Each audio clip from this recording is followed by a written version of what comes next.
Hello, my name is Delirum and welcome back to another video. This time I'm going to go over my Atlas tree. Just so you know what I'm trying to do, the first tree is for just getting my map sustain and currency sustain up, and the second and third tree are for just endgame. So I will respec this tree and try to go for specific encounters like Blight, Ritual, Synthesis and Delirium. So the first tree is, like I said, just for map sustain.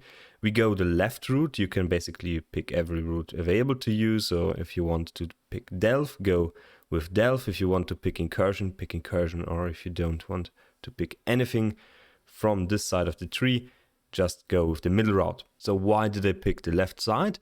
Because of Distilled Fungus and Blight, because I want to build my tree to be a Blight tree, and because I want the Planar Tactician right here, so those nodes for Kirak to get my Kirak sustain, so my map sustain going. I also like my rituals, so I picked a 40% additional encounter for rituals, same for Delirium, and I can also pick Shaping the Mountain, same for Shaping the Skies, and same for Shaping the Seas and Shaping the Valleys. So those are essential to get my map sustain going. I also pick up basically everything in this wheel except those two. 5% quality of maps for Kirak is not that amazing, so I skip those. And now I fill up the tree. I go for the Harbinger nodes right here, so you have an additional Harbinger right here, 20% chance to drop currency shards per node right here, so we travel up to this node and get this amazing, absolutely amazing, mind-blowing, mind-popping, unspeakable offensive node. Currency shards dropped by Harbingers in areas drop as currency instead. So this one basically has a chance, a random chance to drop a full exalt. Very, very good, especially with the nodes right here, 20% more chance to drop a currency shard. Next up, we pick up the exile nodes and the Val side nodes. So I go for the Val side nodes right here. So that's additional 8% to encounter one. Then I pick the exile currency chance right here.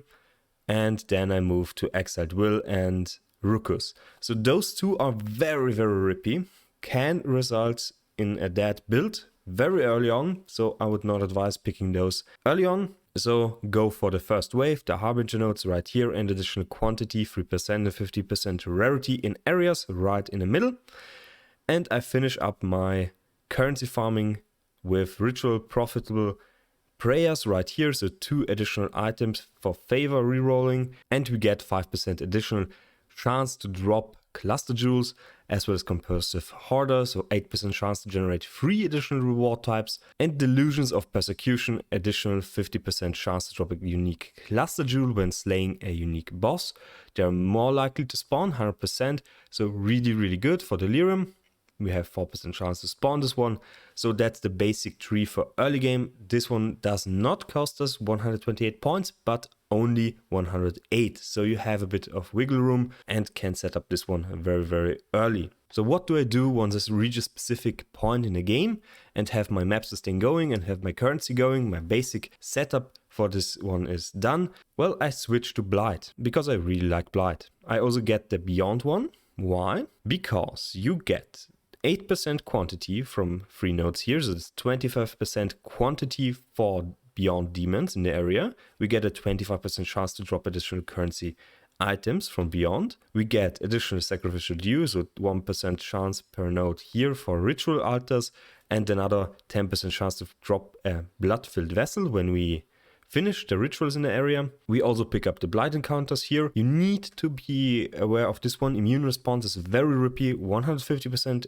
faster spawn of Blight monsters. This one will destroy you if you're not prepared. So don't pick this one up early, pick this one up a little bit later. The Val side, this time from this side, you pick Descent into Madness. This one is also a bit rippy. Don't pick this one if you are not prepared for this. Then we move up to Sentence. Now, what does this one do? This is basically 60% quantity of items dropped by possessed and touched monsters in the area. And we get 5 rare monsters that are possessed and their minions are touched. So basically 5 packs in the game and per map are dropping 60% more quantity of items. It's really, really good. A really strong node, a really strong cluster. Then we move up to Beyond Demon Shards, Torn Veil right here, a bit of Exarch, fun right here. If you don't want to farm exarchs, you can skip those nodes and put them into maybe Shaper Guardian farming. Your choice, doesn't matter. Now, we move up here because 5% increased chance to drop a cluster is really strong. We have a 3% chance to have additional layer on Delirium, so also really, really strong. And then we move into Spores in the Wind, get the Blight nodes right here, and the Scarab nodes. Those Scarab nodes are really strong, so you have additional chance to drop a Scarab from unique bosses, so 4%, that's really strong, and you have a 10% chance to not consume the Scarab. This one will save you quite a lot of money, quite a lot of cash, especially once you juice up your maps, and I think this one is mandatory once you reach endgame and want to juice. 10% is quite a lot. We pick up additional ritual chance right here, and we always have 4 altars. This will guarantee for us to get those really good rewards at the end of every ritual encounter. So it's very, very strong right up here. And synthesis.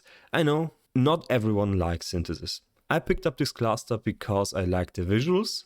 I just want to farm this one, but I have something better for you. So if you do not want to farm synthesis, you can just pick those nodes right here to get the Blight spawn. This one is extremely strong, a 25% chance to have a higher tier 1 tier higher oil found. That's really good. That's magnificent. That's so good. That's one of the best nodes on the tree. And then we move up here from our Val side chance to Exiled Will and Ruckus. Why? When we combine this, a 100% chance to be possessed by tormented spirits, and an 8% chance to contain 20 additional rogue exiles. So right, we get those. And we have tormented monster quantity. So 60% more quantity on those possessed exiles. And if you want to, you can also take out some of the exile points and go with the currency. Right here, there is a currency wheel, 5% chance to drop additional currency. So this one is really good for still farming your maps. Now, those are the 3 trees I recommend, especially when you want to farm Blight, when you want to profit off of this one. Not many people like this, so it will not be farmed as much as other trees, especially since the right side seems to be a bit better and more popular with Breach, Legion encounters. You also have Abyss right here, and you have Harbinger, and you have Delve, and you have Harvest and Expedition, and where's the last one? Betrayal. So everything is on this side, and the other Exarch, the Eater of Worlds, is right here. So loaded right side of the tree. I personally like the left side more, especially with the Torment interaction and all the ritual stuff and Blight stuff.